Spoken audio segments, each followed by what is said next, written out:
الحمد لله وبه نستعين أشهد أن لا إله إلا الله وأشهد أن سيدنا محمدا عبده ورسوله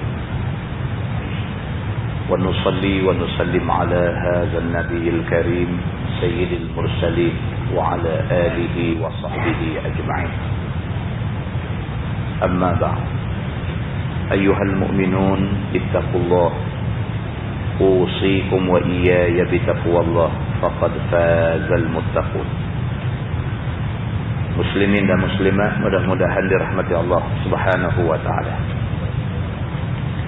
Di dalam sebuah hadis riwayat daripada Zaid bin Thabit radhiyallahu anhu, kata dia, bainama an-nabiy sallallahu alaihi wasallam fi ha'itin li bani Najjar ala baghlatin lahu wa nahnu ma'ahu idh hadat bihi fakadat tulqihi wa idha aqburun sittatun aw khamsatun aw arba'ah qala faqala an-nabi sallallahu alaihi wasallam man ya'rifu ashab hadhihi al-aqbur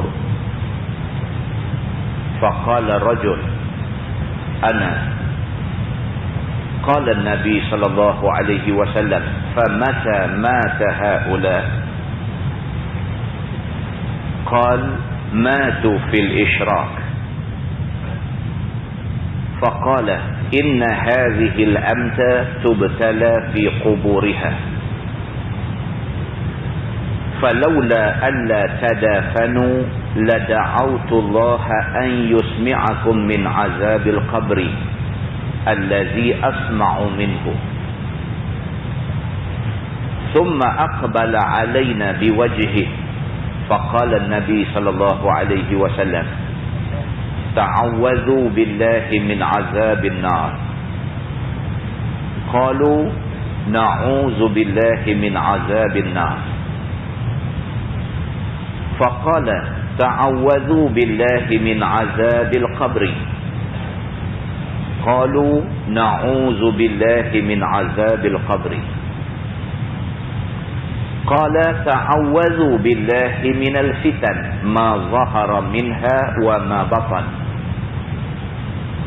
قالوا نعوذ بالله من الفتن ما ظهر منها وما بطن قال تعوذوا بالله من فتنة الدجال قالوا نعوذ بالله من فتنة الدجال أو كما قال. Hadis sahih riwayat Imam Muslim. Seorang sahabat Nabi, nama dia Zaid bin Thabit radhiyallahu anhu, dia menceritakan satu peristiwa. Kata dia, ketika Nabi sallallahu alaihi wasallam sedang naik keldainya di dalam satu kebun kurma kepunyaan Bani Najjar. Dia kata satu hari Nabi duk naik bagal, naik keldai, jalan-jalan dalam satu kebun kurma kepunyaan Bani Najjar. Kata dia, sahabat-sahabat ramai duk ikut sama dengan Nabi sallallahu alaihi wasallam. Tiba-tiba kata dia, izhadat bihi fakadat tulqi. Tiba-tiba keldai hak Nabi naik ni, dia kona. Keldai hak Nabi naik ni, izhadat bihi, dia kona macam tu. Sehingga kan hampir-hampir Nabi ni tercampak jatuh daripada keldai tu. Itu ceritanya. Zaid bin Thabit, dia kata dia sama dengan Nabi, sama dengan beberapa orang sahabat lain, duk jalan-jalan, duk naik keldai, berjalan-jalan di dalam kebun kurma kepunyaan Bani Najjar.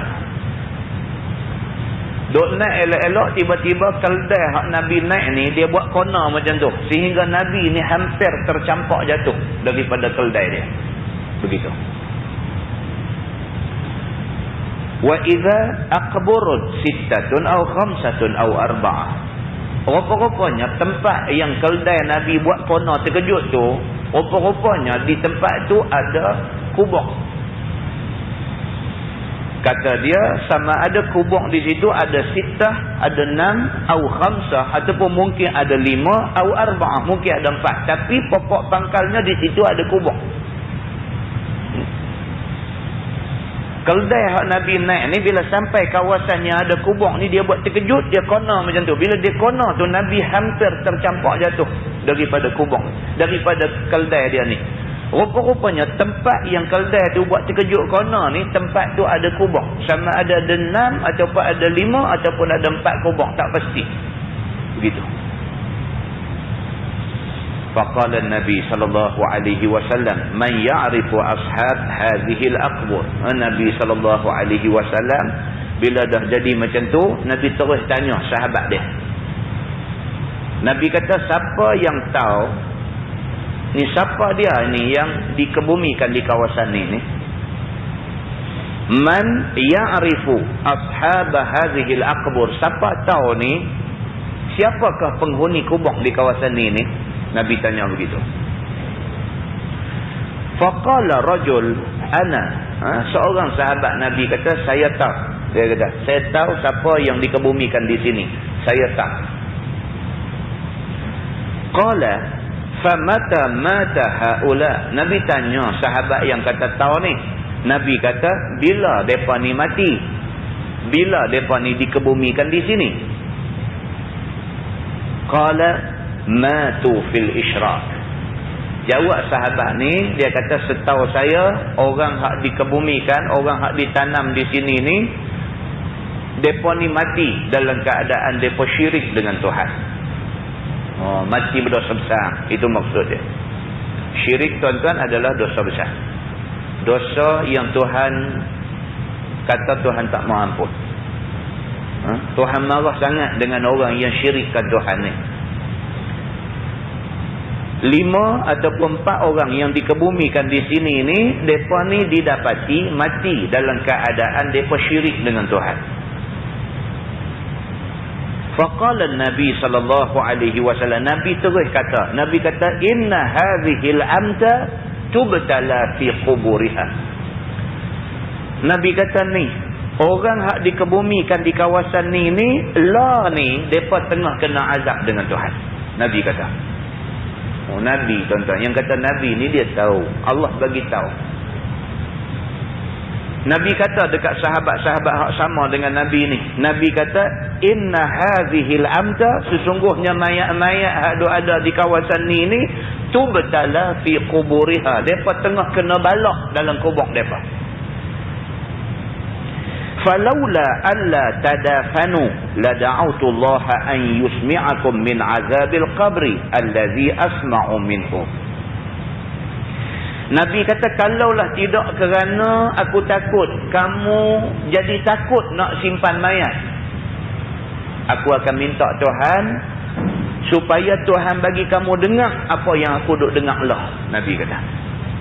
Maknanya, tuan-tuan, Nabi dengar ni, orang duk kena azab dalam kubur ni, Allah bagi Nabi dengar.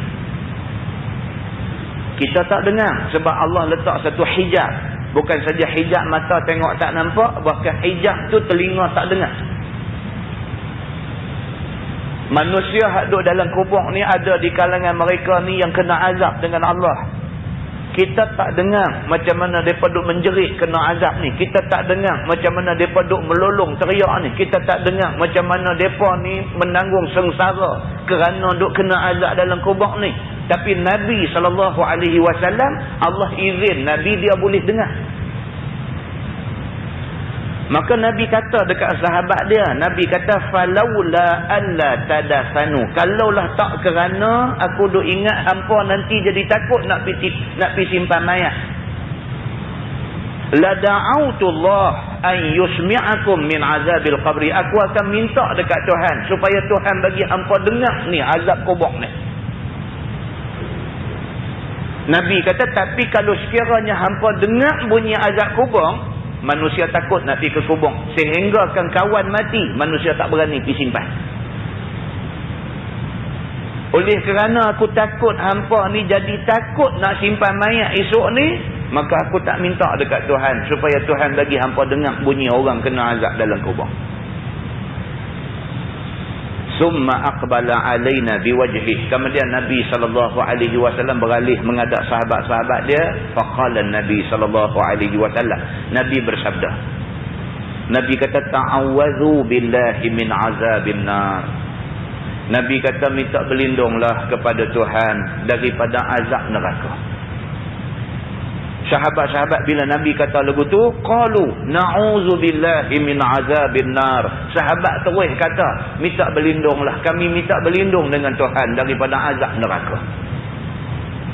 Lepas tu Nabi kata pula, qala ta'awwadhu billahi min azabil qabri. Nabi kata, minta berlindunglah kamu semua dengan Tuhan daripada azab kubur. Sahabat dengar terus, sahabat kata, na'udzubillahi min azabil qabri. Kami minta berlindung dengan Tuhan daripada azab kubur. Kemudian Nabi kata, ta'awwadhu billahi minal fitan ma zahara minha wa ma batan. Nabi kata, minta berlindunglah dengan Allah daripada kena fitnah, sama ada fitnah yang terang ataupun fitnah yang tersembunyi. Sahabat terus kata, na'udzubillahi minal fitan ma zahara minha wa ma batan. Kami minta berlindung dengan Allah daripada fitnah, sama ada fitnah terang ataupun fitnah yang tersembunyi. Muslimin dan muslimat yang dirahmati Allah sekalian, hadis itu hadis sahih riwayat Imam Muslim. Daripada hadis ni dapat kita faham, tuan-tuan, semua kita ni kesudahan kita kubur. Ini satu benda yang manusia semua kena entah. Semua kita ni, orang tua, orang muda, orang berpangkat, orang tak ada apa, orang kaya, orang miskin, orang sakit, orang sihat, semua kita ni satu hari iza jaa ajaluhum la yasta'khiruna sa'atan wa la yastaqdimun. Bila mai ajal, Tuhan tak akan bagi lewat, Tuhan tak akan bagi awal walau satu saat. Sampai masa mati. Budak kecil sampai masa Tuhan bagi mati. Orang muda tengah sihat sampai masa Tuhan bagi mati. Bentuk kematian kita, cara macam mana kita nak mati, Allah saja yang tahu. Nak mati aksiden ke, nak mati sakit ke, nak mati macam mana ke, Allah yang mengetahui.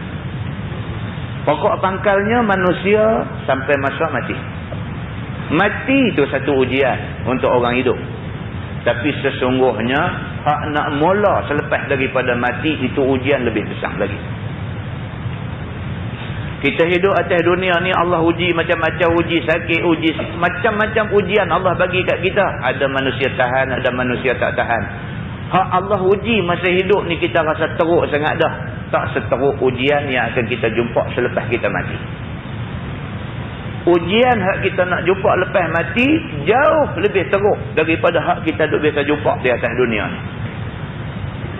Bermula daripada alam kubur tu, innal qabra awwalu manazilil akhirah. Nabi kata, sesungguhnya kubur adalah awal-awal rumah bagi orang yang masuk alam akhirat. Mati itu permulaan alam akhirat. Innal qabra, sesungguhnya kubur, awwalu manazilil akhirah. Dia adalah rumah mula bagi orang yang masuk alam akhirat. Rumah yang kata kubur ni rumah yang cukup luar biasa. Rumah yang gelap, tidak ada suis nak pasang lampu. Rumah yang hangat, tak ada suis nak buka aircon, nak buka kipas. Rumah yang penuh dengan kala jengking, rumah yang penuh dengan ulang-ulang yang gaib. Kita korek tengok tak ada. Tapi kambuh tinggal aja ulang mai, kala jengking mai, segala macam lipan bara dan sebagainya Tuhan hantar mai bagi sesetengah manusia yang masuk kubur. Maka permulaan alam akhirat ialah kubur. Nabi SAW kata, kalau sekiranya kamu berjaya daripada alam kubur, fama ba'dahu aisara minhu, maka apa yang kamu akan jumpa lepas daripada kubur ni mudah bagi kamu. Kalau dalam kubur tu kita berjaya. Maksudnya mai muka nakal tanya soalan, Allah bagi ke kita ni lidah yang fasih boleh jawab. Man rabbuk, siapa Tuhan kamu? Lidah kita fasih jawab Allahu Rabbi, Allah Tuhan aku. Man nabiyuk, siapa nabi kamu? Allah bagi kat kita lidah yang fasih boleh jawab Muhammadun nabiyyi, Nabi Muhammad nabi aku. Apa juga benda yang malaikat tanya, Allah bagi kat kita lidah fasih boleh jawab elok. Lidah fasih ni Allah bagi berdasarkan kepada satu rahmat Allah, yang kedua bergantung kepada amalan kita atas dunia. Kalau selamat dalam kubur, Nabi SAW kata fama ba'dahu aisara minhu. Hak dia nak jumpa lepas pada cerita kubur mudah bagi dia. Maksudnya bangkit di padang mahsyar mudah. Waktu orang tenggelam dalam air yang peluh, dia duduk di tempat yang bahagia. Sewaktu orang lain matahari turun mai sejengkal atas kepala, dia dapat naungan daripada arasy Allah Subhanahu wa taala. Maka Nabi SAW pesan dekat sahabat-sahabat dia, Nabi kata ta'awwazu billahi min azabil qabri. Minta berlindunglah dengan Allah daripada kena azab kubur. Muslimin dan muslimat yang dirahmati Allah sekalian, benda ni masing-masing kita masing-masing jumpa. Siapa yang Allah Ta'ala terima amalan dia masa atas dunia, dia dapat rahmat Allah Subhanahu wa Ta'ala. Dia tak jumpa segala teruk yang disebut dalam hadis-hadis ni. Tapi siapa yang jadi manusia derhaka masa atas dunia, siapa yang atas dunia tak entang ke Tuhan, siapa yang atas dunia tidak berasa dia perlu ikut Nabi SAW, siapa yang di atas dunia juah, angkuh, sombong, bongkak, tidak mau tunduk kepada perintah Allah Subhanahu wa taala, Allah Subhanahu wa taala akan sediakan satu balasan yang dia tak boleh tanggung masa di hari akhirat itu. Mudah-mudahan tuan-tuan, Allah Subhanahu wa taala lindung kita daripada malapetaka kubur dan daripada malapetaka neraka yang manusia tidak boleh tanggung melainkan dengan izin Allah Subhanahu wa taala. Mudah-mudahan mukadimah itu memberi manfaat kepada kita semua insya-Allah. Kita memutuskan untuk guna tafsir juz'u amma, sambung daripada yang kita pernah baca dulu di masjid ni. Tafsir juz'u amma. Jadi pada tuan-tuan yang tak bawa, dengar saja dulu malam ni. InsyaAllah bulan depan kita bawa tafsir juz'u amma. Malam ni kita sambung balik muka surat 112. Muka surat 112 surah Alam Nashrah. Surah Alam Nashrah ini diturunkan di Makkah. Dia mengandungi 8 ayat. Allah Subhanahu wa taala berfirman, a'udzubillahi minasyaitonir rajim. Bismillahirrahmanirrahim. Alam nashrah laka sadrak wa wada'na 'anka wizrak alladhi anqadha dhahrak wa rafa'na laka dhikrak fa inna ma'al 'usri yusra inna ma'al 'usri yusra فَإِذَا فَرَغْتَ فَانْصَبْ وَإِلَى رَبِّكَ فَارْغَبْ. Sadaqallahul azim. Ini surah selalu kita baca. Maksud dia Allah berfirman, alam nashrah laka sadrak. Tidakkah telah kami lapangkan bagimu dada kamu? Tuan-tuan, ayat ni turun sebagai satu tasliyah. Dalam bahasa Arab dia kata tasliyah. Daripada perkataan sahlun, suhulah. Maksud dia nak bagi seronok, nak bagi gembira, nak bagi senang hati Nabi. Turun surah ini, Alam Nashrah ini turun kerana Allah Subhanahu wa taala nak bagi Nabi berasa seronok. Setelah Nabi SAW melalui macam-macam ujian, macam-macam penderitaan, macam-macam benda tak elok yang musuh buat ke Nabi. Tuan-tuan, kita biasa baca banyak hadis Nabi SAW. Di antaranya hadis riwayat daripada Ibni Mas'ud radhiyallahu anhu. Kata Ibnu Mas'ud, bainama Rasulullah SAW yusalli 'indal bait. Dia kata satu hari Nabi tengah semayang di tepi Kaabah. Nabi tengah duduk semayang tepi Kaabah. Wa Abu Jahlin wa ashabun lahu julus. Tak jauh daripada tempat Nabi semayang tu Abu Jahal dan geng dia duduk tengok Nabi. Ni cerita dalam hadisnya begitu. Nabi duduk semayang di tepi Kaabah. Tak jauh daripada tempat Nabi semayang tu Abu Jahal dengan geng-geng jahat ni duduk. Waqad nuhirat jazurun bil amsi. Kebetulan tak jauh dengan tempat mereka duduk tu, kemarin ada orang sembelih seekor unta di situ. Jazur makna dia unta. Arab ni dia banyak perkataan. Naqah pun makna unta, ibil pun makna unta, jazur pun makna unta, dia banyak, jamal pun makna unta. Banyak perkataan, dia ni banyak perbendaharaan kata. Nabi SAW tengah duduk semayang di tepi Kaabah. Tak jauh pada tu Abu Jahal duduk dengan orang-orang dia. Mereka duduk tengok Nabi semayang. Tak jauh dengan tempat Abu Jahal duduk tu pula, kemarin ada orang sembelih unta kat situ. Faqala Abu Jahlin. Abu Jahal kata, dia kata, ayyukum yaqumu ila sala jazurin bani fulan faya'khuzuhu fayada'uhu fi katifai Muhammadin iza sajada. Dia kata, siapa di kalangan hampa ni, siapa di kalangan hampa yang sanggup pergi ambil tu perut unta hak kemarin tu, siapa di kalangan hampa sanggup pergi ambil perut unta tu buh atas belakang Nabi. Ni, di kalangan hampa ni siapa anak jantan berani pergi ambil perut unta hak kemarin ni, pergi lungguk atas belakang Nabi. Iza sajada, sewaktu Nabi sujud, lungguk atas belakang dia. Siapa sanggup buat? Ni Abu Jahal ni, jahat sungguh. Fanba'atha ashqal qaum fa'akhadhahum. Maka bangkit satu orang daripada kawan-kawan dia ni, hak cukup jahat. Ashqal qaum, dia kata dalam kalangan depa ni, dia ni paling jahat. Dia bangkit, fa'akhadhahu, terus pergi ambil perut unta tu. Falamma sajada Nabi sallallahu alaihi wasallam wada'ahu baina katifai. Bila Nabi sujud aja, dia pergi rejam perut unta busuk ni atas belakang Nabi. Tuan-tuan, Nabi Muhammad kena macam tu. Kita hari ni kalau takat kena sikit-sikit orang kata apa tu, tahan begitu sudah dah. Nabi Muhammad sallallahu alaihi wasallam kerana bawa Islam, bukan kerana dia buat jahat. Dia bawa Islam. Dia ajak orang Arab ni daripada sembah tokong, mai kita sembah Allah. Dia nasihat orang Arab, tak usah main judi. Judi ni tak bagus. Hampa main judi, duit habis, rumah tangga punah rana, jadi bergaduh, berkelahi antara sama sendiri dan sebagainya. Tak usah main judi, berhenti main judi ni. Islam tak bagi kita main judi. Nabi Muhammad pergi habaq dekat orang-orang Arab ni, tak usah minum arak. Minum arak ni tak ada kebaikan. Habis duit, rosak kesihatan dan sebagainya. Nabi Muhammad pergi ajak orang, suruh tinggal benda tak elok, mai buat benda elok. Kerana tu orang buat macam ni kat dia.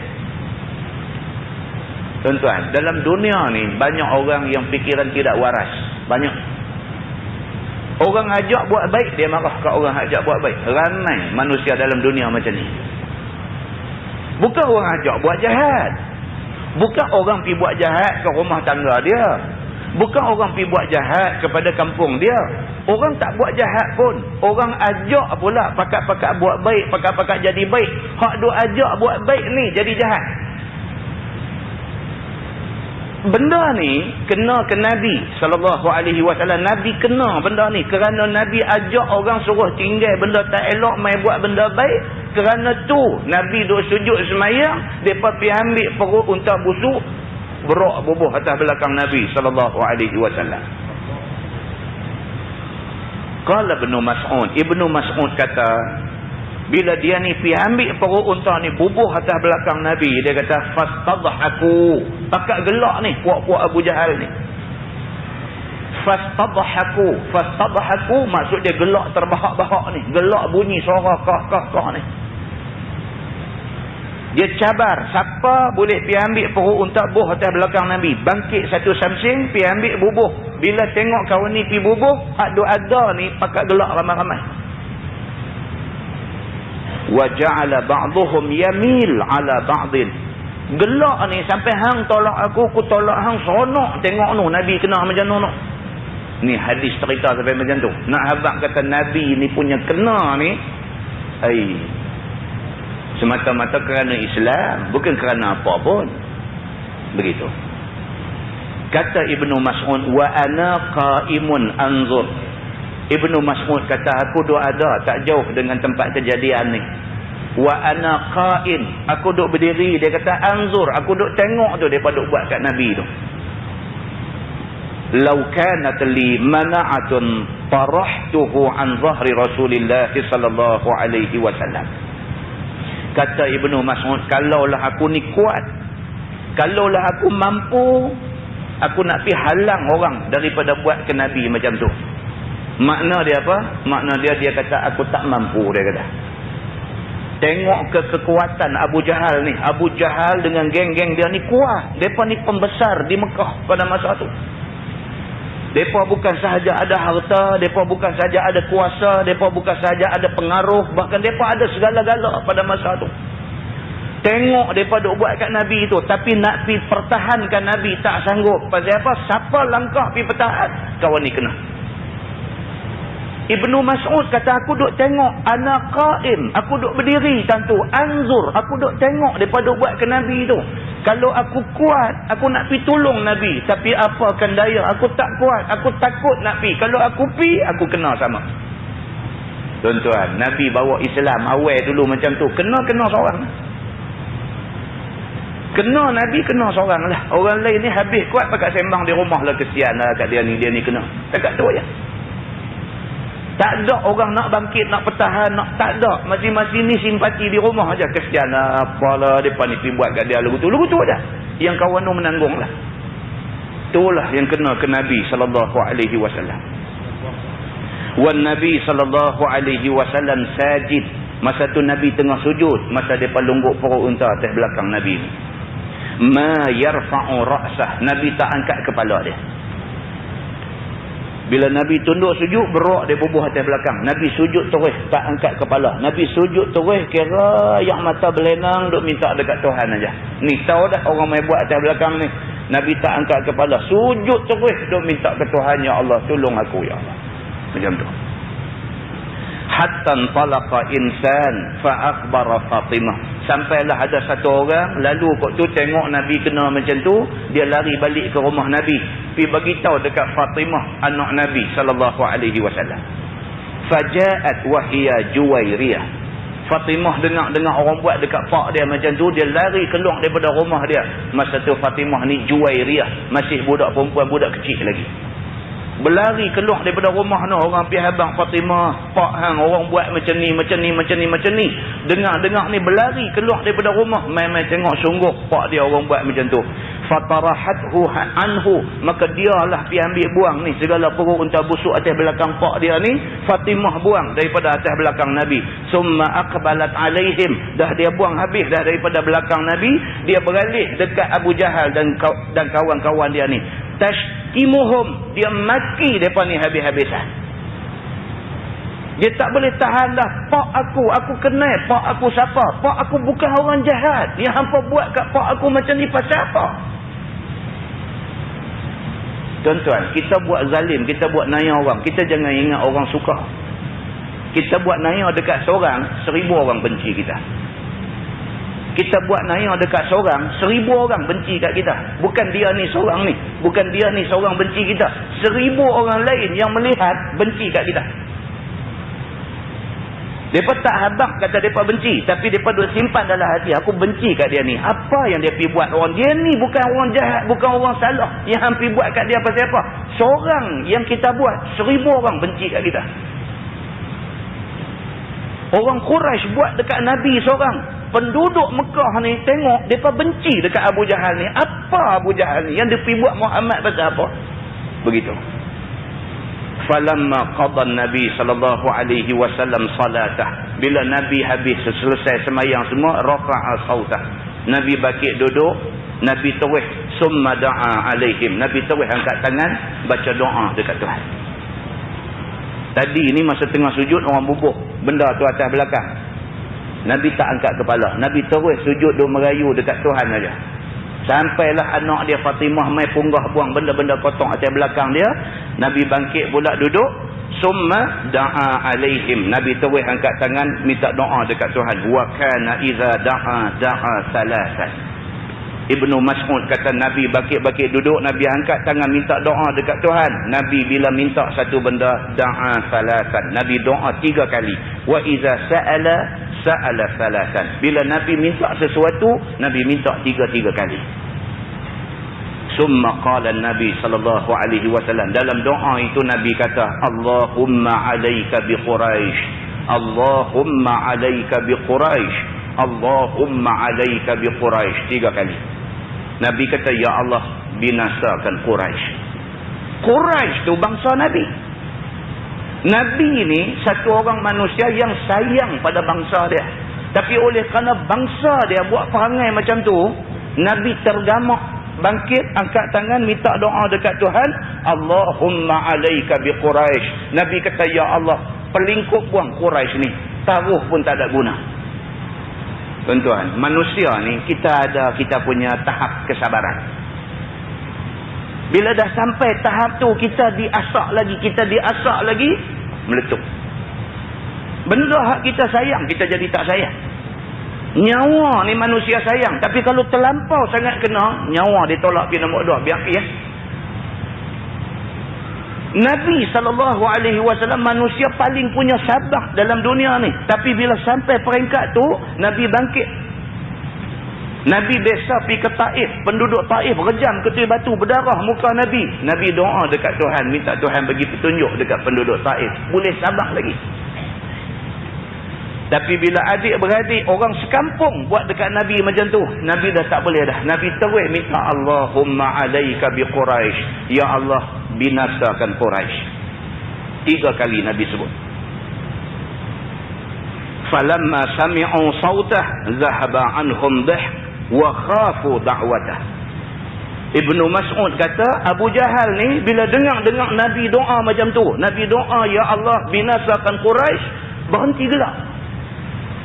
Zahaba ad-dhahku, maksudnya hak duk gelak terah tadi ni pakat berhenti habis, hilang gelak. Wa khafu da'watah, pakat takut pula bila dengar Nabi doa macam tu.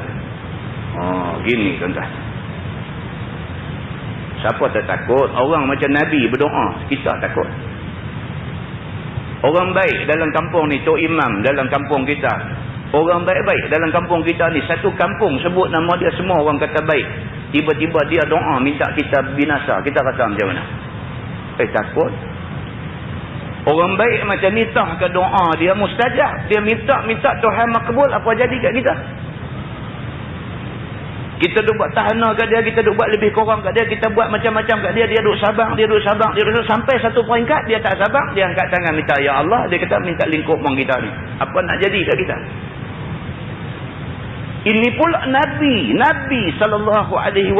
Nabi ni bila orang buat macam tu kat dia, Nabi SAW bangkit duduk terus doa, Allahumma alayka bi Quraisy. Ya Allah, binasakan Quraisy. Quraisy bila dengar Nabi doa macam tu, hilang gelak mereka. Wa khafu da'watah. Mereka jadi takut dengan doa Nabi ni. Dalam duk takut tu, summa qala Nabi sallallahu alaihi wasallam, Nabi sambung doa dia. Nabi kata, Allahumma alayka bi Abi Jahl bin Hisham. Nabi kata, ya Allah, binasakan Abu Jahal bin Hisham. Hak tadi dia pukul borong, dia kata, ya Allah, binasakan Quraisy, pun takut tak? Tengok-tengok Nabi kata, ya Allah, binasakan Abu Jahal. Dia bubuk sebiji atas kepala Abu Jahal. Ya Allah, binasakan Abu Jahal. Allahumma alayka bi Abi Jahl bin Hisham wa Uqbah bin Rabi'ah wa Shaybah bin Rabi'ah wal Walid bin Uqbah wa Umayyah bin Khalaf wa Uqbah bin Abi Mu'id. Nabi SAW sebut 7 nama. Nabi sebut seorang-seorang tu, haduk ada tang tu haduk gelak kat dia bila orang main lungguh perut unta kat dia ni. Nabi tengok, Nabi sebut nama seorang-seorang. Ya Allah, binasakan Abu Jahal. Ya Allah, binasakan Shaybah. Ya Allah, binasakan Al-Walid. Semua nama haduk ada tu Nabi sebut. Kata Ibnu Mas'ud, laqad ra'aitu allazi samma sar'a yawma badrin summa suhibu ila qalib badrin. Ibnu Mas'ud kata semua nama hak Nabi sebut tu bila mai perang Badar semua mati dalam keadaan hina dan depa dikambut di medan perang Badar. Muslimin dan muslimat yang dirahmati Allah sekalian, ini cerita dia. Ini benda yang terpaksa ditempuhi oleh Nabi SAW semasa Nabi menjadi Nabi. Sedihlah bila kena macam tu. Nabi ni sangat sedih. Allah buat turun mai alam nasyrah ni dekat Nabi nak ringankan sedih Nabi. Maka Allah Subhanahu wa taala turunkan surah ni, dia kata allazi anqadha zahrak. Tadi alam nasyrah laka sadrak, tidakkah kami telah lapangkan bagimu dada kamu. Bila Allah Subhanahu wa taala makbulkan doa Nabi, Nabi rasa lapang dada. Wa wada'na 'anka wizrak, dan telah kami ringankan daripadamu beban kamu. Tekanan dekat Nabi ni. Bila dia duk buat kerja, orang duk halang. Bila dia duk buat kerja, orang duk ganggu. Bila dia duk buat kerja, orang duk buat khianat kat dia. Tekanan dekat kita. Tuan-tuan, kita ni berapa banyak tekanan dalam diri kita. Nak mai tadi maghrib, time maghrib, tengok ada budak muda maghrib duk heret gitar kat atas jalan. Dua heret gitar dengan baju. Saya kata dekat kawan-kawan atas kereta tadi, kata tuan-tuan, cuba kita tengok, kalaulah kena ke anak kita macam mana. Tu maghrib ni, orang duk bang maghrib, dia duk berjalan heret gitar kat atas jalan. Kalaulah kata hak tu anak kita, macam mana? Budak ni bila dia dah sampai peringkat macam tu tuan-tuan, dia beban. Kita marah sampai keri rengkung pun dia tak peduli. Kita tabuh dia sampai kebas tangan pun dia tak heran. Kita ambil rotan rejam belakang dia sampai hancur rotan pun dia buat tak peduli. Bila dapat anak macam tu tuan-tuan, Allah yang tahulah dunia ni cantik ke tak cantik pada mata kita. Na'udzubillah min dzalik. Berapa ramai daripada kawan-kawan kita, sahabat kita, adik-beradik kita yang pergi boleh anak macam tu. Berapa ramai pergi boleh anak macam tu. Pak punya bagus, mak punya bagus, jernih muka ni, Allah yang mengetahui anak macam tu. Dia keluar main gitar tu waktu orang bang maghrib tu. Waktu tu dia buh gitar atas bau dia tanggung keluar. Kita nak kata apa tuan-tuan? Teriak ayak mata darah pun dia tak sedar. Muslimin dan muslimat yang dirahmati Allah sekalian, ini beban yang kena atas belakang kita. Kita ada 10 orang anak, 9 orang cukup cantik, berjaya dunia akhirat pun kita boleh puas hati dengan dia. Tengok masuk waktu semayang, tengok semua keluarga jaga elok. 10 orang anak, 9 elok, seorang pergi jadi macam tu. Hak seorang tu tuan-tuan, kita nak mati, nak pejam mata duk nampak dia ni dekat sakaratul maut ni, dekat nyawa nak terbit keluar ni, mata duk nampak hak seorang tu. Hak 9 baik tu tak nampak. Beban yang ni, yang kata beban ni kalau Allah boleh angkat buang daripada kita, syukur kita pada Allah.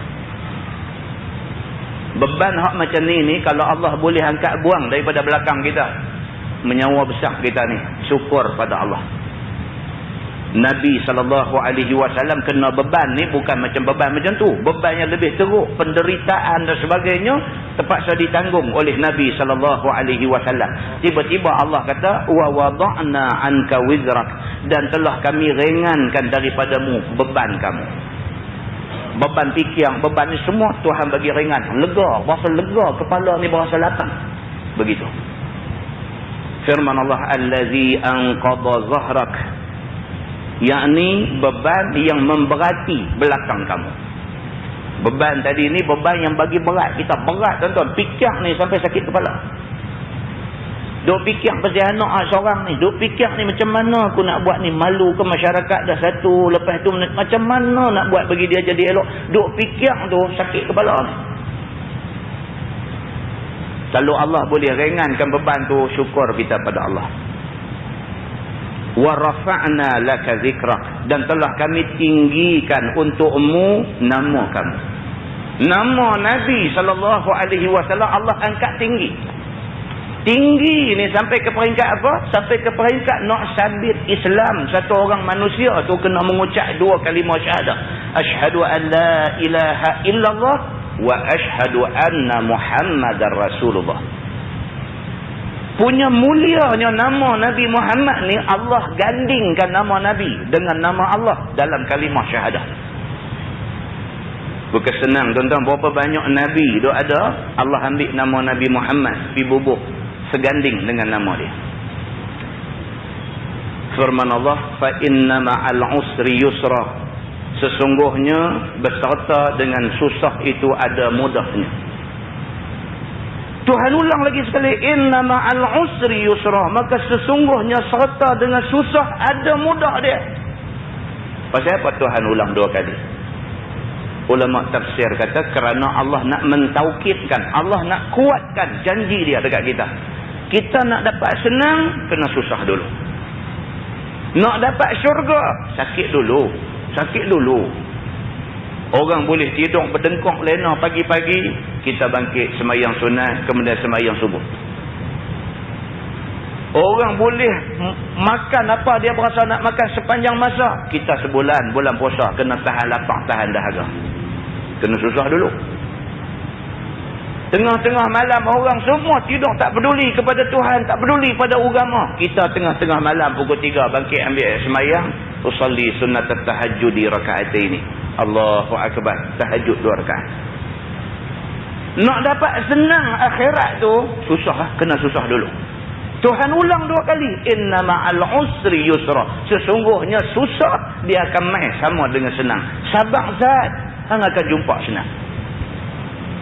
Atas dunia pun sama lah. Kita duk habaq kat anak-anak kita, kamu jangan ingat kata ayah kamu sekarang senang, kamu boleh jadi senang. Kamu jangan ingat macam tu. Ayah tak akan hidup selama-lama. Ayah tak akan tungkat langit. Sampai hari Allah panggil ayah, ayah tak ada dah. Kamu kena hidup sendiri atas dunia ni. Kalau kamu nak tumpang senang ayah, kamu tak mau usaha, ayah tak ada, esok kamu susah 10 kali ganda. Kamu kena susah lah ni. Kamu kena usaha. Susah payah lah ni. Senang akan main selepas daripada susah ni. Allah ulang 2 kali benda ni. Fa-iza faragta fansab, maka apabila engkau telah selesai, maka bangunlah dan bekerjalah lagi. Itu dia. Bila kita rasa kita buat kerja apa-apa ni, kita rasa selesai dah, jangan relax. Bangun, buat lagi. Kita tak boleh rasa selesa, tuan-tuan. Kita tak boleh rasa selesa. Kita rasa alhamdulillah lah ni buat ceramah agama, buat mengaji orang mai ramai, kita rasa tak apa dah. Jangan rasa tak apa. Hak mai ni berapa persen saja. Hak tak mai ni yang ramai. Jangan rasa selesa, bangkit. Dalam Quran Tuhan kata bangkit, fansab, usaha lebih gigih lagi. Wa ila rabbika farghab, dan kepada Tuhanmu semata-mata hadapkanlah kerinduanmu, yakni berharaplah pada Tuhan. Dia tengok tafsir dia. Dia kata tafsir surah Alam Nashrah ini diturunkan mengiringi surah Ad-Duha yang lepas. Sehingga ada sebahagian ulama menyangka surah ini sambungan kepada surah Ad-Duha. Itu dia. Ni surah Ad-Duha ni sebahagian ulama duk kata, surah Alam Nashrah ni sebahagian ulama duk kata dia ni sambungan kepada surah Ad-Duha. Begitu. Maka surah ini dimulai Allah daripada ayat 1 sampai ayat 4. Menerangkan nikmat-nikmat dan pertolongan-pertolongan Allah kepada Nabi kita, Nabi Muhammad sallallahu alaihi wasallam. Ayat 1 sampai ayat 4 tadi, Allah Subhanahu wa taala cerita nikmat yang Allah bagi dekat Nabi Muhammad. Yang pertama, Allah lapangkan dada Nabi. Yang kedua, Allah buang beban yang duk pikul atas belakang Nabi. Allah Subhanahu wa taala bagi pula kepada Nabi sallallahu alaihi wasallam keistimewaan, nama dia diangkat tinggi sehingga akan digandingkan dengan nama Allah di dalam sebutan lafaz kalimah syahadah ini. Dia kata dan nikmat dan pertolongan yang amat perlu ada pada tiap-tiap pemimpin ummah, terutamanya Nabi sallallahu alaihi wasallam. Dia kata pemimpin kalau nak jadi pemimpin, dia mesti kena ada benda-benda ni. Dia mesti ada satu benda yang disebut sebagai bantuan Allah. Kalau kita jadi pemimpin, Allah tak bantu kita, habis kita. Pemimpin mesti dapat bantuan Allah. Kalau Allah tak bantu, jahanam kita. Bantu maksud dia apa? Allah bantu, Allah betulkan kita dalam soal mentadbir negara. Itu bantuan Allah. Kalau Allah tak bantu kita, bagi kita dapat petunjuk dalam nak mentadbir negara, kita tadbir ikut hawa nafsu kita, jahanam kita. Ini yang dimaksudkan dengan bantuan Allah Subhanahu wa taala kepada orang yang nak jadi pemimpin. Dia kata pada ayat 1 Allah mengatakan kepada Nabi-Nya Muhammad sallallahu alaihi wasallam, tidakkah telah kami lapangkan bagimu dada kamu? Dilapangkan Allah dada Nabi dengan memberikan petunjuk dan wahyu. Ni maksud yang kata lapang dada ni. Nabi dapat lapang dada daripada Tuhan. Maksud dia Nabi mendapat petunjuk dan mendapat wahyu daripada Tuhan. Dengan petunjuk dan wahyu Allah itu, terlepaslah Nabi kita daripada keraguan dan kebimbangan yang menyempitkan dadanya yang mulia itu. Kalau tidak, kita nanti jadi orang yang sempit dada. Susah hati, tuan-tuan, susah hati. Kita terus cakap dalam soal pemerintah, pemimpin negara. Kita cakap dalam soal kita, pemimpin rumah tangga. Cukuplah. Kita ni pemimpin rumah tangga, nak pimpin bini pun satu punya sakit kepala. Kalau bini hak jenis menurut jenis taat ni tak apa. Hak bini jenis bantah ni, sakit kepala, tuan-tuan. Kita kata lagu ni, dia kata lagu tu, kita kata lagu tu, dia kata lagu ni, kita kata pakai tudung, dia londeh tudung. Sakit kepala. Allah tak tolong kita untuk nak mentadbir sebuah rumah tangga pun kita susah dah. Tekanan dekat kita ni, tekanan. Kita tak suka lagu dia buat tu, tapi kita nak buat lagu mana? Muslimin dan muslimat yang dirahmati Allah sekalian. Maka sempit dada yang mulia itu mengenangkan betapa dia nak berbuat kepada kaumnya. Tertekan apabila melihat umat dia ada keliling ni. Macam mana dia nak buat? Dia nak lawan Quraisy yang mempunyai kuasa, yang mempunyai duit ringgit yang banyak, yang mempunyai pengaruh yang besar. Dia nak lawan bukan senang. Dia bukan lawan Abu Jahal, dia melawan jentera Abu Jahal. Dalam masa yang sama Nabi Muhammad duit tak ada. Dalam masa yang sama Nabi Muhammad bukan orang yang berkuasa. Dalam masa yang sama Nabi Muhammad orang yang dhaif. Nak lawan dengan orang yang macam Abu Jahal dan geng-geng dia. Tertekan. Nabi rasa tertekan. Nabi nak pergi habaq kata minum arak tu haram. Nak habaq macam mana? Sedangkan arak menjadi minuman rasmi geng dia. Nabi rasa tertekan. Sempit dadanya yang mulia mengenangkan engkar dan keras kepala kaumnya daripada menerima seruannya kepada jalan yang hak dan jalan yang utama. Nabi rasa tertekan. Ni nak bagi tahu hak benar ni pun susah. Sebab apa? Sebab majoriti tak betul. Kita nak habaq hak betul ni, kita ni minority. Kita ada geng sikit aja. Hak duk buat tak betul ni ramai. Kita habaq, depa renyok kita hancur. Kita tahu kita betul, kita tahu mereka tak betul, tapi kita nak habaq kata mereka tak betul itu, nak habaq macam mana? Ini yang menyebabkan dada jadi sempit. Dia kata dengan ayat 2 dan ayat 3 Allah mengatakan, dan telah kami ringankan bebanmu, yakni beban yang berat itu, yakni yang memberati belakang punggungmu, yakni belakangmu, sehingga berderet-deret tulang belakangmu hampir-hampir patah kerana beratnya bebanmu itu. Beban yang Nabi menanggung ni, Allahu Akbar. Kalau nak diibaratkan boleh patah belakang ni, nak pikul beban ni. Muslimin dan muslimat yang dirahmati Allah sekalian, berapa ramai orang dalam masyarakat kita kena beban keuangan aja. Kalau saya cakap beban lain, beban keuangan saja dia fikir ni macam nak meletup kepala. Duk kerja kelang tutup. Berapa ramai anak muda kita duk kerja kelang di sebelah Pulau Pinang sana, duk kerja kelang, dah pendapatan waktu ekonomi baik dulu, pendapatan fee sampai mencicah RM3,000 lebih. Dah berkeluarga, beranak pinak, dah apa semua dan sebagainya, tiba-tiba bila ekonomi jatuh, kelang buang. Sekali buang 1,000 orang, sekali buang 1,000 orang. Dia termasuk dalam kumpulan yang kena buang kerja. Dah kena buang kerja. Daripada pendapatan 3,000, zero. Tak ada terus. Pergi duk minta kerja di tempat lain ni macam bawa tepung minta sedekah. Tak dapat. Tuan-tuan, di kolej metrik tempat saya kerja, saya seorang baru masuk kerja. Kerja bahagian perpustakaan. Baru main kerja 16 hari bulan hari tu, ni baru 2 minggu duduk dah situ. Saya sembang dengan dia kemarin. Tengok, berasa macam tak pernah tengok muka dia, tanya dia duk kerja unit mana apa semua, dia bagi tahu perpustakaan. Saya kata baru keluar universiti ke? Dia kata keluar masuk 3 tahun lah.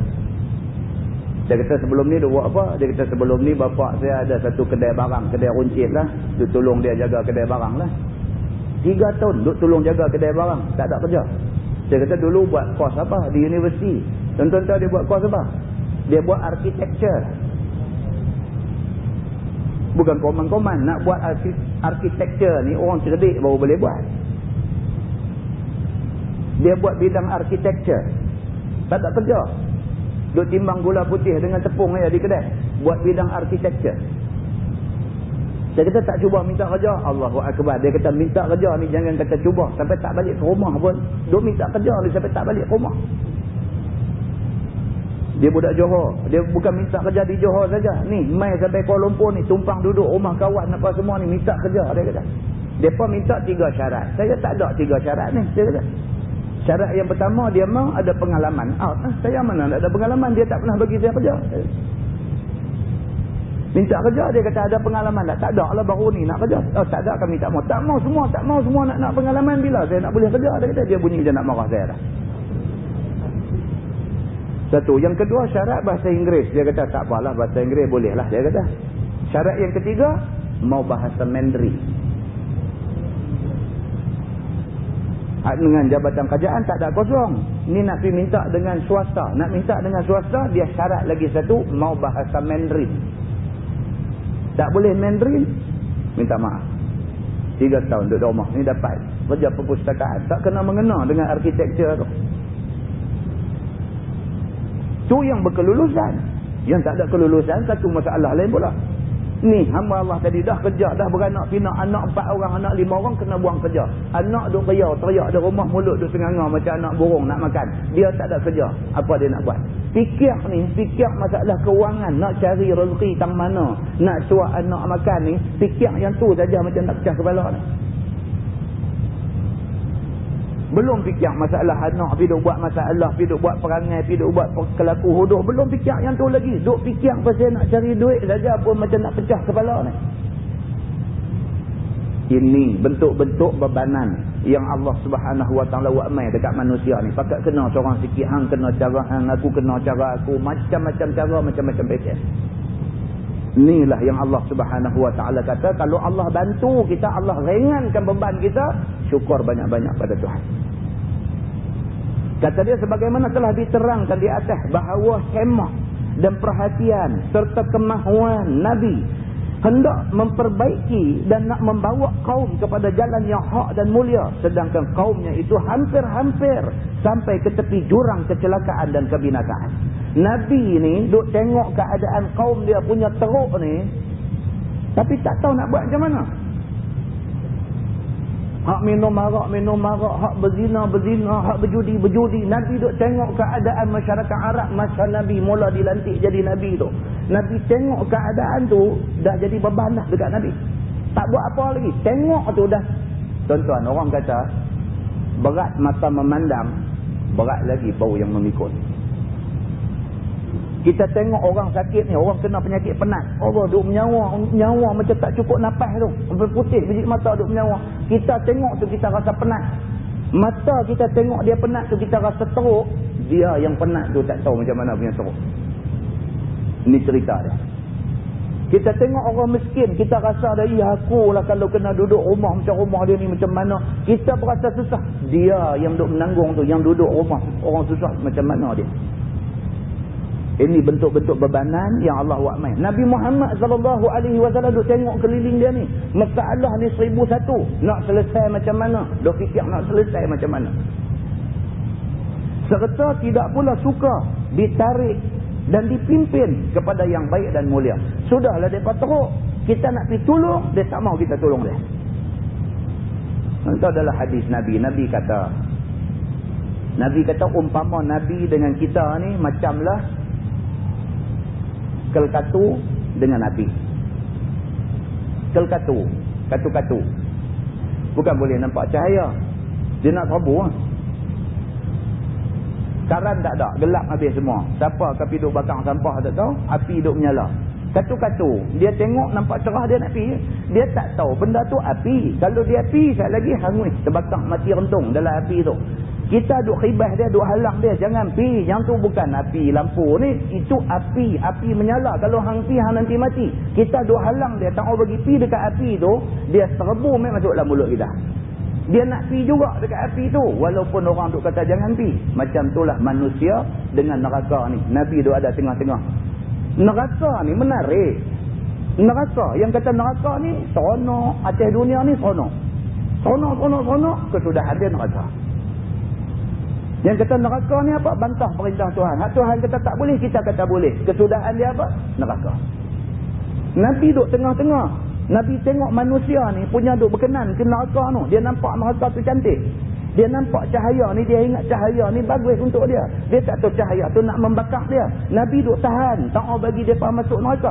Dia serbu main dengan Nabi, depa tolak habis. Depa pi juga ke neraka. Macam itulah perumpamaan manusia ni, tuan-tuan. Kita duk habaq kat depa, jangan buat macam tu, tak boleh. Agama kata salah, kita kena ikut ni. Quran kata macam ni, hadis kata macam ni. Dunia ni Tuhan punya. Tuhan buat turun mai Quran, Tuhan hantar mai Nabi suruh terang Islam dekat kita. Kalau betul-betul kita ni terima Allah tu Tuhan kita, kita kena ikut Quran yang Allah buat turun, kita kena ikut Nabi kita ni, kena ikut hadis dia. Kita habaq macam tu, dia tolak kita, dia tembi kita pergi ke tepi bang. Dia nak buat apa hak dia nak buat juga. Maka akibat dia apa? Diri sendiri yang binasa. Inilah beban yang duk kena ke atas Nabi SAW. Baik. Maka beban itu sangat berat. Dia kata kerana sangat beratnya, hampir-hampir mematah tulang belakang Nabi kita. Yakni hampir-hampir tidak kuasa dan tidak sanggup lagi nak memikulnya. Kalau tidak lekah diringankan oleh Allah dengan memberikan petunjuk dan menurunkan wahyu serta pimpinan ilahi sehingga lapang dada Nabi kita dan terjauh perasaan putih asa dan putih harapan, maka sudah tentulah teruk Nabi SAW. Kalau Tuhan tak tolong Nabi, Nabi tak boleh tanggung. Teruk bebanan yang Nabi terpaksa tanggung. Muslimin dan muslimat yang dirahmati Allah sekalian. Dalam sebuah hadis lain riwayat daripada Abi Hurairah radhiyallahu anhu, kata Abu Hurairah, qala Abu Jahlin, hal yu'assiru Muhammadun wajhahu baina azhurikum? Abu Jahal satu hari dia kata dekat orang-orang dia, dekat kawan-kawan dia, dia kata betul ke hampa tu cerita kat aku, kata Muhammad ni dia bila dia semayang, bila dia sembah Tuhan dia, dia letak muka dia atas tanah, betul ke? Abu Jahal bila duk sembang dengan kawan-kawan dia, dia tanya, betul ke ni hampa duk kata Muhammad ni dia kalau sembah Tuhan dia, dia letak muka dia atas tanah, betul ke? Faqila na'am. Kawan-kawan dia kata betul. Kami tengok dah dia kalau semayang, dia nanti letak, dia nanti sujud, dia nanti letak muka dia atas tanah. Abu Jahal bila dengar macam tu, dia kata apa? Dia kata wallata wal uzza. Dia kata demi Lata dan Uzza, nama tokong dia. Dia sumpah dengan nama tokong dia. Wallata wal uzza, demi Al-Lata dan dengan Al-Uzza, dia kata la in ra'aituhu yaf'alu dzalik la ata'anna ala raqabati. Dia kata demi Lata dan Uzza, kalau aku nampak dengan mata aku dia sujud letak muka atas tanah, aku nanti pijak atas tengkok dia. Dia kata, oh jahat, cukup jahat. Dia meluat dekat Nabi ni, dia benci dekat Nabi ni, dia pun tak tahu pasal apa. Nabi tak ada buat apa kat dia, tapi dia benci kat Nabi ni. Dia kata demi Lata dan Uzza, kalau sungguh macam hampa kata Muhammad ni dia sembah Tuhan dia, dia letak muka atas tanah, aku nanti pijak tengkok dia masa dia duduk sujud tu. Kemudian kata dalam hadis tu, dia kata qala fa'ata Rasulullah sallallahu alaihi wasallam wa huwa yusalli za'ama liyata'a ala raqabati. Maka dia pun lepas dia kata tu, keluar terus pergi cari Nabi Muhammad ni. Nak tunjuk ni, nak tunjuk angkuh, nak tunjuk kata aku boleh buat dekat dia ni. Allah dia ni siapa? Kalau aku buat, aku boleh buat kat dia ni. Aku nak buat tak mau ya. Oh, sombong. Keluar ni, keluar jalan debuk nak pergi cari Nabi Muhammad. Nak tengok betul ke Nabi Muhammad ni sembah Tuhan sujud atas tanah ni. Dia pergi. Kata dia, za'ama liyata'a ala raqabati. Memang dengan niat nak pergi pijak atas belakang Nabi. Qala, kata dia, fama faji'ahum minhu illa wa huwa yanqusu ala aqibaihi. Bila dia sampai tengok memang Nabi sujud sungguh. Nabi tengah duduk semayang masa dia sampai. Saja Tuhan nak bagi jumpa ke dia. Dia sampai, Nabi tengah duduk sujud semayang. Dari tengah duduk ada atas tanah. Dia pi memang angkat kaki dah nak bubuh atas belakang Nabi. Yang kata Abu Jahal ni. Dia angkat kaki dah nak bubuh atas belakang Nabi. Wa huwa yanqusu ala aqibah. Tiba-tiba melayah dia ke belakang. Abu Jahal ni memang niat nak pergi pijak belakang Nabi. Dah sampai dah. Memang angkat kaki dah. Tiba-tiba melayah ke belakang. Terpelanting dia ke belakang. Wa yattaqi biyadaihi. Dan keadaan tangan dia macam duk tepis satu-satu benda daripada mai ke muka dia.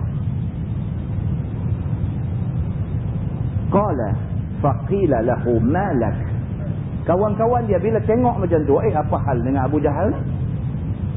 Tadi kata nak pergi pijak belakang Nabi. Dah sampai tepi dah, angkat kaki dah nak bubuh. Tiba-tiba melayah ke belakang, tangan nampak macam duk tepis. Macam ada benda nak buat dia. Sedangkan orang yang duk tengok tak nampak apa.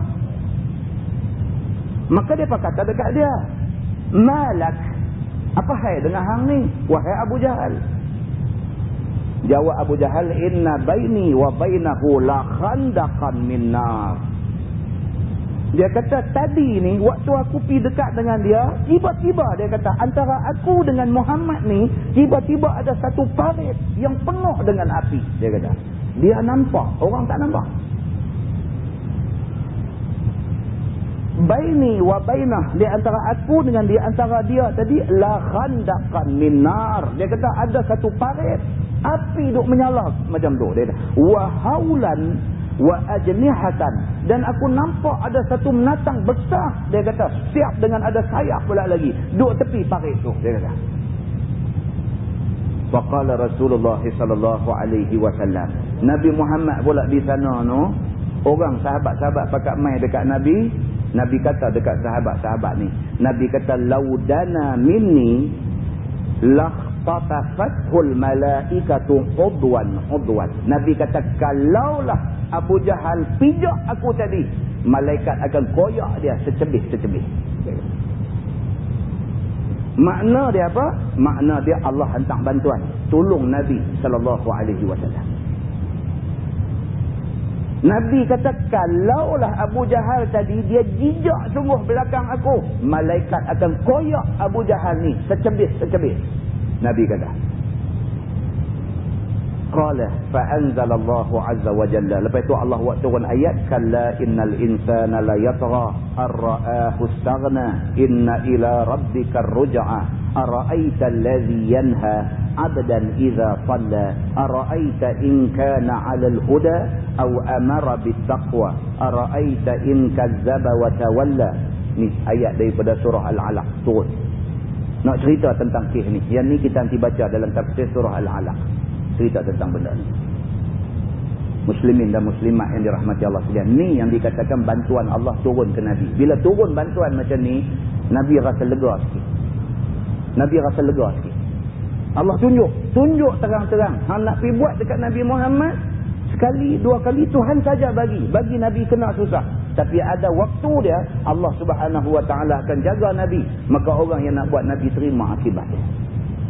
Ini bantuan daripada Allah Subhanahu Wa Taala. Dia kata dengan petunjuk dan turunnya wahyu pada masa yang perlu serta pimpinan ilahi itu, maka bekerjalah Nabi dengan sepenuh perhatian dan penuh tenaga, mengeluarkan dan membawa kaumnya dan umat sekaliannya pada jalan yang utama dan kepada jalan bahagia dunia akhirat. Dalam masa 23 tahun saja Nabi kita bekerja, maka kaumnya yang amat biadab dahulunya dapat naik ke puncak ketinggian yang belum pernah tercapai di dalam riwayat dunia. Itu dia. Pada mula ni, kalau duk tengok keadaan mula Nabi nak bawa Islam ni, tak nampak harapan dah. Tapi 23 tahun kemudian, nampak satu suasana yang cukup cantik berlaku di depan mata. Nabi boleh tubuh sebuah kerajaan Islam di Madinah, dan Nabi balik daripada Madinah ke Mekah. Tak berlaku tumpah darah walau setitik pun. Dan penduduk Mekah yang dulunya menentang kuat Nabi SAW, kemudiannya masuk Islam dan jadi orang kuat Nabi SAW. Nak dapat anugerah tu, Nabi terpaksa menanggung penderitaan 23 tahun.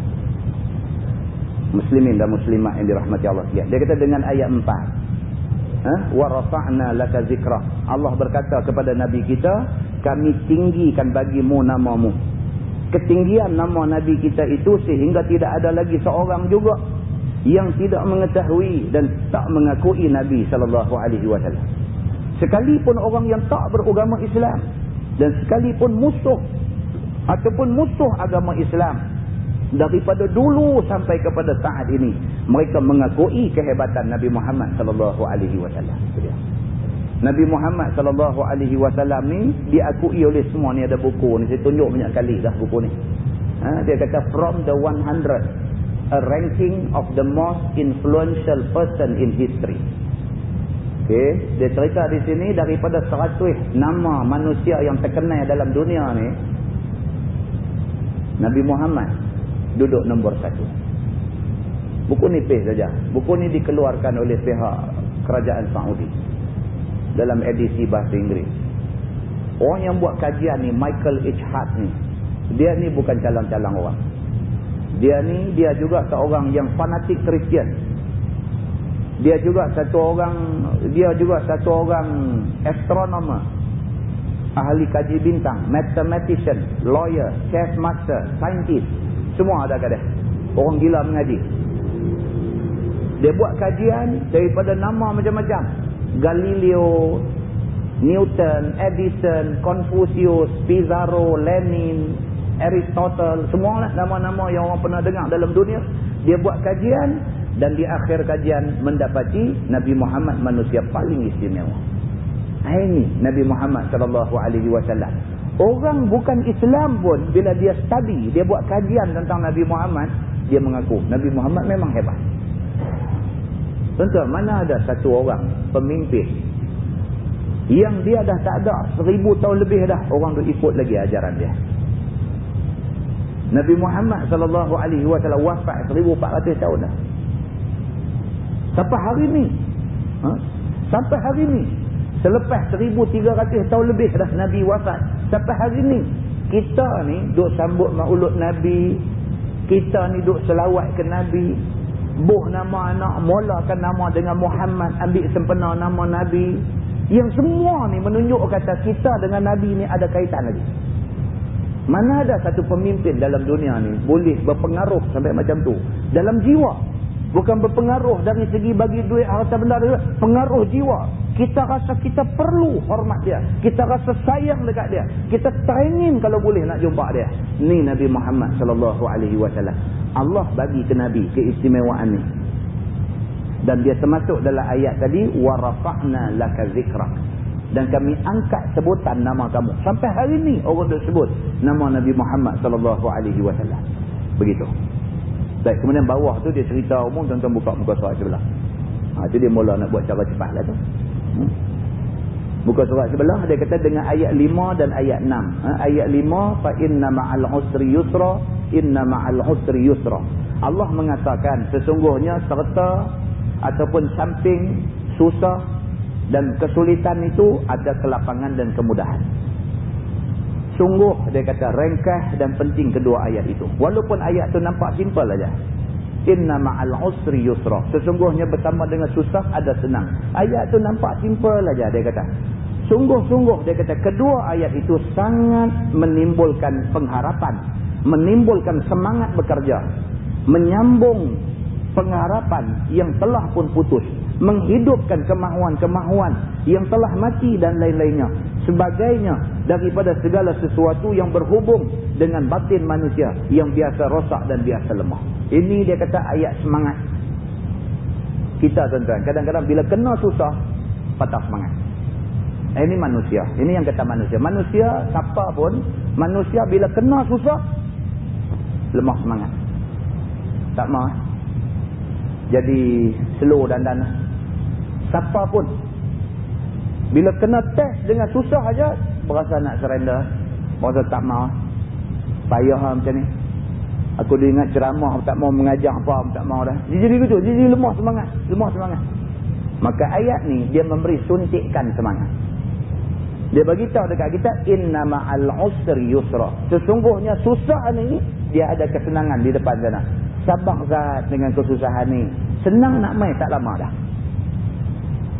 Ini ayat semangat. Dia kata, yang Allah buat mai. Dan ayat ni khusus kepada Nabi Muhammad dan umumnya untuk umat Nabi Muhammad sallallahu alaihi wasallam. Dia kata.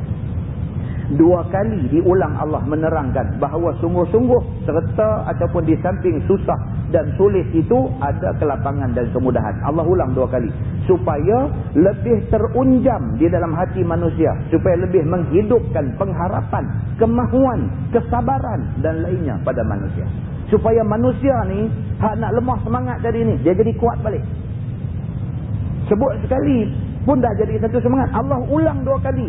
Maksudnya Allah nak bagi tahu kata, betul ini janji Allah. Kalau Allah janji nak dapat benda-benda yang membawa kesenangan ni kena susah dulu, tentu kita akan dapat kesenangan lepas ni. Maka manusia yang hampir patah semangat, bila baca ayat ni, dia kuat balik semangat dia. Allah ulang 2 kali supaya dia lebih bersemangat. Begitu. Jangan tuan-tuan, jangan. Anak-anak kita duduk mengaji ni, kadang-kadang dia main periksa, dia dapat cemerlang. Dia main periksa, dia drop. Bila dia drop tu, dia lemah semangat. Kita marah dia sikit lah, kata apa ni hari tu dah elok dah, ni jatuh balik, yang tu lah hari tu lalai apa. Kita lemahkan lagi semangat dia. Dia bila kena macam tu, dia dah jadi, dia tak boleh buat dia dah. Sampai dia pergi kata kat mak dia, dia kata mama, dia kata tak boleh, memang tak boleh. Dia tak boleh usaha pun, dia memang tak boleh. Dia dah give up dah. Kita kena bagi semangat ke dia balik. Panggil dia, kata ayah marah ni bukan makna hang tak boleh buat. Bagi balik semangat ke dia. Bagi balik. Bagi dia rasa dia boleh buat balik. Rupa-rupanya cara ni bukan cara pakar motivasi. Tapi ini cara Islam. Allah bagi tahu dalam Quran cara ni. Kita kena bagi harapan dekat orang. Tuan-tuan, kita jumpa orang duk minum arak. Kita jangan kata ke dia, hang ni nampak berat lah. Hang ni neraka hang ni. Habis rosak lah dia. Dia beritahu kat dia, kata hang tahu, lagi jahat pada hang pun ada dalam dunia ni. Tapi bertobat Tuhan terima. Dia dengar, kira aku ni kau orang lagi ni. Dia kata. Semangat bagi kat dia. Dah bukan nak kata hang ni terus minum arak. Kata, dalam hadis, Nabi kata, mudminul khamri. Orang yang mengekalkan tabiat minum arak, dia tak boleh cium bau syurga. Itu kalau mengekalkan tabiat minum arak. Tapi kalau hang yang biasa minum arak, tapi hang berhenti, Allah terima taubat hang. Dia kata betul ke ni? La ilaha illallah. Tak percaya jom pergi mengaji malam ni. Dapat orang? Tak percaya jom pergi mengaji malam ni. Main-main mengaji, dengar pula hadis-hadis yang cerita Allah bagi harapan kepada orang-orang yang macam-macam ni. Allah bagi harapan dekat dia. Semangat balik dia ni. Berasa nak berubah. Islam rupa-rupanya macam ni. Islam tidak membunuh semangat orang. Begitu. Baik. Kemudian terus bawah tu dia cerita benda yang sama. Tuan-tuan tengok muka surat sebelah pula. Muka surat sebelah. Dengan ayat 7 dan ayat 8 tu. Dengan ayat 7 dan ayat 8. فَإِذَا فَرَغْتَ فَانْصَبْ وَإِلَىٰ رَبِّكَ فَارْغَبْ tu.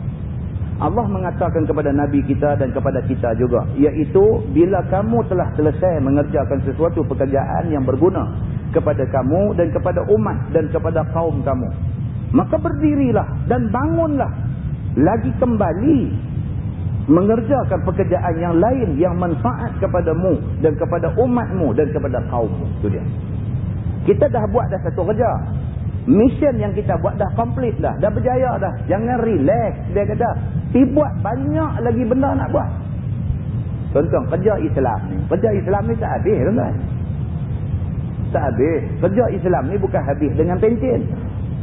Kerja Islam ni pensin dia mati. Nabi Muhammad SAW apabila dia duk bawa Islam, pembesar Quraisy semua marah kat dia. Mereka pergi jumpa pak penakan hadut belah dia. Mereka pergi jumpa Abu Talib. Mereka kata dekat Abu Talib, wahai Abu Talib, oleh kerana hang duk bela Muhammad, Muhammad dengan hang ni rapat, tolong nasihat dia. Jangan duk terus buat kerja hak dia duk buat lah. Esok kalau kami ambil tindakan dia susah. Bagi amaran. Abu Talib pun dengar juga. Sebab hak mai cakap dengan dia ni pun adik-beradik dia, kawan-kawan dia, pembesar-pembesar Quraisy. Tapi mereka mai komplain anak penakan hak dia sayang. Jadi dia cuba nak jadi orang tengah. Abu Talib ni cuba nak jadi orang tengah. Dia dengar mereka ni punya komplain, dia panggil Nabi Muhammad. Dia kata, Muhammad, dia kata, aku baru didatangi oleh pembesar-pembesar kaum kamu yang juga keluarga kamu. Mereka minta aku suruh bagi tahu dekat kamu, kamu jangan deras sangat duk mencerca Tuhan-Tuhan mereka. Mereka minta kamu slow sikit. Habaq kat Nabi macam tu. Nabi dengar, dia hormat apa yang Abu Talib kata. Habis Abu Talib terang kat dia, dia kata, pakcik, izinkan saya cakap. Kalaulah sekiranya boleh buat turun mai matahari buh belah tangan kanan saya, ambil bulan buh di tangan kiri saya, ala an atruka hadzal amr, nak suruh saya tinggal ni kerja Islam saya duk buat lah ni. Dia kata, sekali-kali saya tak akan tinggal. Saya hanya akan berhenti, dia kata, kalau sekiranya Allah matikan saya. Dia kata lagu tu, dia kata dekat Abu Talib, dia kata, pakcik, kalau pakcik masih lagi rasa nak pertahan saya terima kasih dekat pakcik. Tapi kalau pakcik rasa saya menyusahkan pakcik, pakcik jangan duk susah hati dengan saya. Dia beralih, dia terus pulang. Nabi Muhammad. Abu Talib bila tengok macam tu, tersentuh hati dia. Sebab dia kenal Nabi Muhammad. Sebab dia tahu hak Nabi Muhammad bawa ni betul. Bila Nabi Muhammad kata macam tu, beralih pi, dia tak boleh tahan. Dia panggil balik Nabi Muhammad. Dia kata, wahai anakku, buah hati aku, mai tanik. Dia kata. Nabi Muhammad beralih mai kat dia. Abu Talib kata dekat dia, selagi mana aku hidup, aku tidak akan izinkan siapa juga menyentuh kamu secara kasar. Abu Talib, selagi mana aku hidup, dia kata, aku tak akan biar siapa pun sentuh kamu secara kasar. Dia terus jaga Nabi. Dia jaga Nabi sampai habis umur dia. Tapi malangnya Abu Talib tak masuk Islam. Itu sebab bila dia mati, Nabi menangis. Nabi menangis bila Abu Talib mati. Sampai Allah turun satu ayat dekat Nabi. Wahai Muhammad, kamu tak boleh bagi hidayah pada orang yang kamu cinta. Walakinnallaha yahdi man yasha. Allah saja yang boleh bagi hidayah pada siapa yang dia nak. Allah turun ayat tu dekat Nabi. Nabi rasa rendah sikit perasaan dia. Pun macam tu, Nabi minta dekat Tuhan, ya Allah, ringankanlah seksa yang akan dikenakan ke atas Abu Talib. Tuhan janji dengan Nabi, Abu Talib akan menjadi manusia yang paling ringan azab di hari akhirat. Iaitu, dia akan dibagi sepasang kasut. Bila dia pakai kasut tu, mendidih otak dalam kepala dia. Muslimin dan muslimat yang dirahmati Allah sekalian. Ini kerja Islam tak habis. Nabi tak berondak daripada kerja dia. Melainkan Nabi kata Allah bagi dia mati. Maka berhentilah kerja yang dia dah buat. Begitu. Dan hendaklah kamu dalam bekerja kepada Tuhanmu itu semata-mata menumpukan keinginan dan juga pengharapan beroleh keredaan dan balasan serta pimpinan dan pertolongan dalam pekerjaan kamu itu. Jangan kita sekalian berhenti dan bersenang-senang setelah selesai daripada sesuatu pekerjaan yang berfaedah itu. Jangan jadi kesombongan ataupun selalu jadi buah mulut pekerjaan yang telah selesai itu. Jangan duk berasa kata kita dah berjaya buat satu benda, kita rasa dah okey dah, tak payah dah susah hati nak bincang nak buat apa dah. Apa yang kita buat dah berjaya. Jangan ingat yang kita buat sudah berjaya. Kerana benda ni belum selesai. Begitu. Dia kata ingat dan ketahuilah bahawa masih banyak lagi kerja yang masih belum kita kerjakan. Tetapi amat berguna dan amat perlu. Sedang kita masih merasa sanggup dan berupaya untuk nak mengerjakan kerja itu. Bekerja untuk kemanfaatan. Bersama itu, sekali-kali jangan mengharapkan keredaan ataupun pembalasan manusia seorang jua pun. Itu dia. Kita buat kerja agama, jangan duk harap orang. Orang tuan-tuan, hari ni dia boleh duduk dengan kita, esok pagi dia boleh tinggal kita. Ni yang kata orang. Tapi kita kena ingat Allah Subhanahu Wa Taala. Allah Subhanahu Wa Taala kita buat kerja kerana dia. Tapi bila dia tak tinggal kita. Manusia tentu hari ni punya baik, punya manis dengan kita. Esok dia boleh tinggal kita. Tapi Allah Subhanahu Wa Taala sekali dia terima kita, dia akan terima kita selama-lama. Selagi mana kita taat pada dia. Tetapi hendaklah semata-mata kita buat kerja kerana Allah. Mengharapkan keredaan dan balasan Allah. Serta pimpinan dan pertolongan daripada Allah Subhanahu Wa Taala. Wallahu a'lam bimuradih. Dia kata tamat tafsir surah Alam-Nashrah. Lepas ni kita akan masuk tafsir surah At-Tin. Wat-Tini waz-Zaitun. Wallahu a'lam. Kan kalau ada kitab boleh bawa kitab ni. Kita bawa kitab, kita tengok rasa sedap sikit.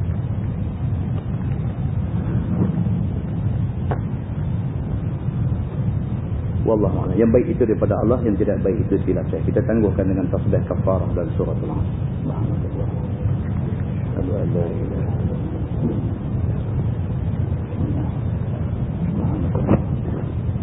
Asyhadu an la ilaha. اللهم صل على محمد في الأولين والآخرين وسلم. رضي الله تبارك وتعالى عن ساداتنا أصحاب سيدنا رسول الله أجمعين. بسم الله الرحمن الرحيم. الحمد لله رب العالمين حمدا يوافي نعمه ويكافئ مزيده. يا ربنا لك الحمد كما ينبغي لجلال وجهك الكريم وعظيم سلطانك. رضينا بالله ربا وبالإسلام دينا وبمحمد نبيا ورسولا. اللهم افتح علينا فتوح العارفين وارزقنا فهم النبيين بجاه خاتم المرسلين. اللهم فقهنا في الدين وعلمنا التأويل واهدنا صراطك المستقيم. اللهم أرنا الحق حقا وارزقنا اتباعه وأرنا الباطل باطلا وارزقنا اجتنابه. اللهم اجعل جمعنا جمعا مرحوما وتفرقنا من بعده تفرقا معصوما. وصلى الله على محمد وعلى آله وصحبه وسلم والحمد لله رب العالمين. السلام عليكم.